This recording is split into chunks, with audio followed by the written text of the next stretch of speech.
Hello all and welcome to the Mug Life DIY. I am Julia and today I am bringing some really fun and easy Dollar Tree DIY fall. Yes, we're going all in and we've got some 5 fun, easy. There is a couple, I'm going to say like 2 of them are a little bit harder, but definitely all super fun and I can't wait to share them with you.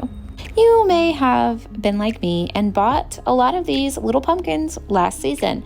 They have come out again, and so I'm just going to be using this piece that I had from last year, and I'm pretty sure the new black ones are the exact same that they were last year. Let me know if the black has a different saying, or yeah, not quite sure. So what I'm going to do is just painstakingly, I was trying to get that sticker off, but I kept burning myself with my heater. So what I did was I just kind of did a lower setting and I began scraping off, or heating first, the glitter, and then just taking one of my little mini scrapers. But I want to use that little, is that a border, or the two little leaves at the top and the bottom. So I kind of wanted to keep that shape. So I changed my mind in direction midway through craft. So what I'm doing is just getting that glitter off as best as I could, and then I'm going to paint over the thankful, grateful, and blessed. Now the little wooden fall piece is actually from Target Dollar Spot. I got it, of course, at Dirt Cheap, one of my favorite stores, but if you happen to pick up those little signs from last year, that is what I glued on, added some pink raffia and the little garland, and I think it turned out so fun. It was so easy to turn the sign around and make it a little pumpkin, and I just loved it for my tier tray. All right, so project 2 is going to be a very, very large hula hoop wreath. So I took my hula hoop from the Dollar Tree. This is actually the medium size hula hoop. They sell several different sizes, and I'm taking some of my Aldi, good old Aldi cardboard. I always pick up cardboard for the back of my car, and this was one of the larger pieces that I got, and I've used it several times, and I just drew out or sketched out a banner section, and I'm going to cut it out and place it on the middle section of my sign. Now I am taking one of these large MDF thankful signs that is in the Harvest collection that has been rolling out in the Dollar Tree, and I am painting it in this really kind of pale purple color, which is one of the colors that I am doing in my fall decor. You could paint this whatever color you would want, but my colors are maybe a little bit different. I don't know. Let me know if you guys like the purple and the teals and the blues and the oranges that I use. I would love to hear what you guys end up doing with your projects, or even tag me on Instagram. I would love to see all the different cool things that you guys recreate. All right, now that all that painting is done, you're going to paint some more. So this is what I end up doing. I just painted over my cardboard with some white and black and kind of added some to create some grays. So another really great option to do would be spray paint your cardboard, or if you have scrapbook paper, or even I love the brown wrapping paper that Dollar Tree has. You could wrap it in a brown color and it would look also really cute. So there's a couple of different options for you if you don't want to go the long route of painting everything in this project. And yes, I feel like you guys have said this before, or maybe it was a while ago. Oh my gosh, you're painting on your carpet. We are currently remodeling our entire home. This is probably 20-year-old carpet. It is deathly stained, horrible. We hate it. We don't quite know why someone would put white carpet in a family home. Just maybe my kids are just too messy. I don't know. I'm kind of messy myself, but we are replacing this flooring. So fear not, guys. I am not ruining this already ruined floor.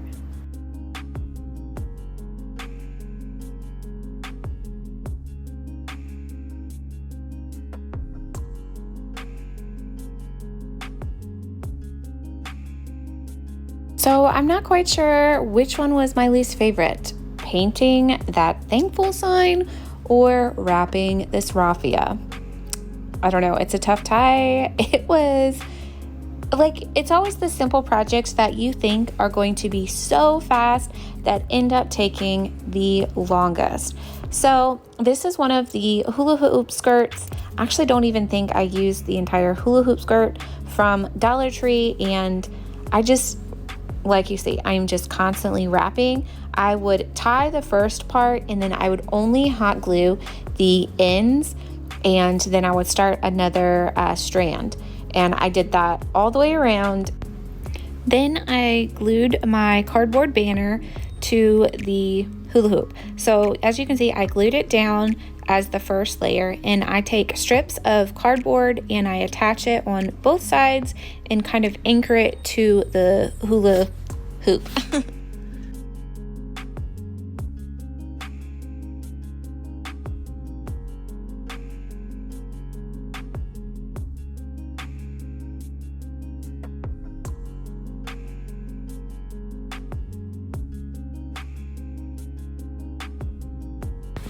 Now on to the totally fun part, which is just arranging your florals. I always like to add purples and oranges, and I've got a lot of brighter colors. I really love the different variety of fall, and I take full advantage of that. So this is my favorite part. I added some feathers and a few other little sprigs and raffia, and I just love how it turned out.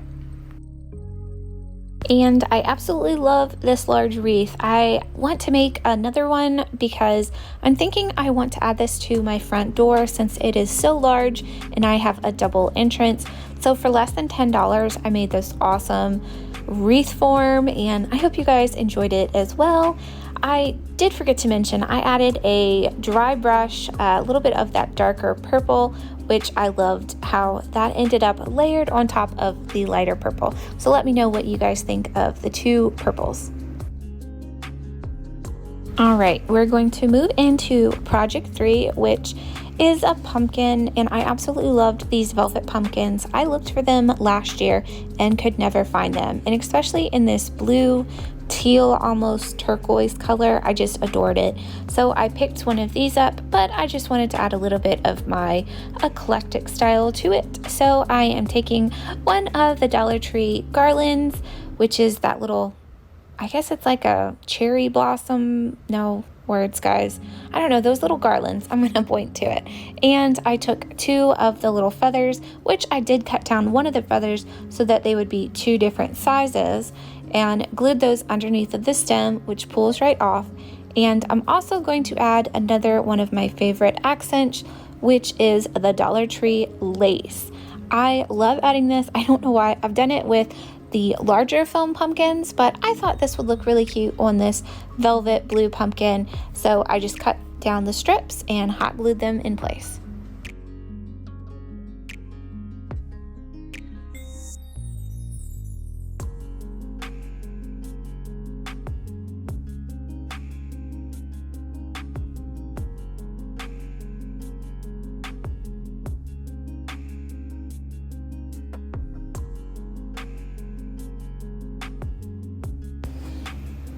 And project 4 is actually 2 pieces that I'm going to be doing, but it's the same project. I'm just making 2 of them.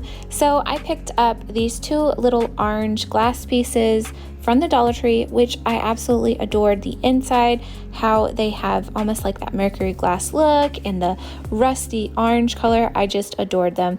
And I'm taking these tops and I'm going to be gluing down towards the inside so I can actually take that little mason jar part on and off. So if I want to put a tea light in there, I can do that, or even some fun potpourri, some, wonderfully smelling good stuff in there. So I just thought I would drop it in instead of screwing them on the top. And to tie into my previous little pumpkin, I'm going to take some more of the Dollar Tree lace and glue it towards the top so you don't see the little screw sections of the little mason jar.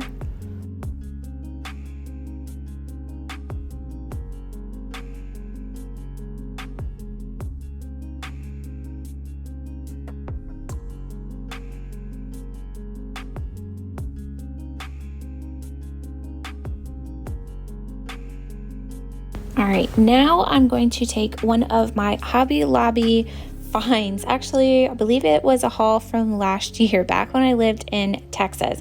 I got a whole bunch of the spring shop for 80% off, and this was one of the little wooden signs, and I think I paid like 90 cents for it. It was crazy cheap. I loved it.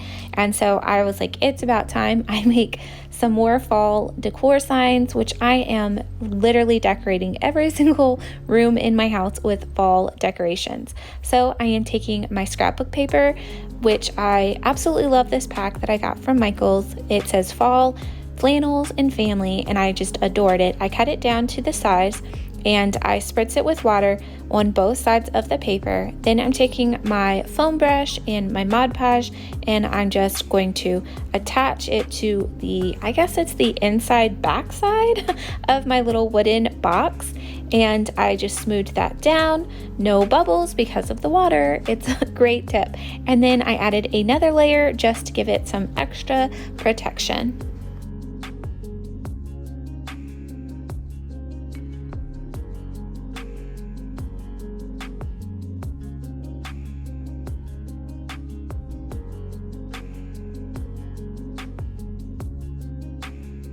Now I'm taking one of the little building blocks from the Dollar Tree pack and also one of the little wood stencil. I believe these are from last year too. I'm not sure if they're selling them again at Dollar Tree this year, but I just had so many pieces left over from last year. I definitely wanted to get around to using as many of my pieces as possible, and I just painted the pumpkin part a wonderfully beautiful orange color, and then one of my favorite parts is always adding the details. I took a golden yellow color and just slightly blended that around. Then I'm taking my khaki color and blending that into the orange. Now, the part that you don't want specific lines on any of your pumpkins, or honestly any of your paintings. So I'm just blending, taking the colors I want, adding a little bit of orange, blending it a little bit more, adding another color on top, and hopefully you can kind of see it's not defined lines. And most of my paintings, I wouldn't say realist, but I do like to have as much beautiful detail as I can. So I hope you guys get inspired to practice your painting skills and add all of the fun details to all of your fall pieces. Then I'm taking my green moss color, which is the same green that I used on my latest green vintage truck that I painted. So if you haven't checked that out, this is the same matching color. And then I just took some of my burnt umber, which is kind of a rusty brown, and used that as my stem, and just also added a few more accent colors close but not quite next to the white, so that the white sections would really pop. Then I'm going to, I love my little heat gun. I'm going to dry off my little pumpkin, and then I'm going to attach him to the bottom right hand side so he pops out of the little three-dimensional sign. And on to another fun favorite part of most of my crafts, recycling and upcycling items. So this is a little cork that is from an Aldi wine bottle, which is their little owl brands. And I just loved him. I thought he was so adorable. He is like winking, and I thought this would be really cute and fun little accent to make this piece into a modern looking pumpkin. So I glued some of my purple fall leaves down, and then some of my garland, because I do like my pieces to have a cohesive look to them, not entirely match, but definitely look like I've got a theme in mind for everything. And I'm also going to take those little building blocks and add them as little feet to the bottom of my sign. And here is how my little fall vignette turned out. This is actually in my craft room. I have this fun little cube shelf, and I just thought it needed a little bit of fall festiveness. So I added my little candles, which I'm going to have to get some tea lights from Dollar Tree here soon, and my little sign. I just thought these two pieces paired together, or actually three pieces paired together, was just so much fun together, and really complementing each other with the blues and the oranges, and of course my favorite purples. And I don't know, I just think it's a fun little take on something a little bit different. I hope you guys were inspired by all of my fall crafts. Let me know which one is your favorite piece. I'm having a little bit of a hard time. I'm not sure which one I can say is my favorite. Thanks for watching. I hope you guys will subscribe, like, and comment down below.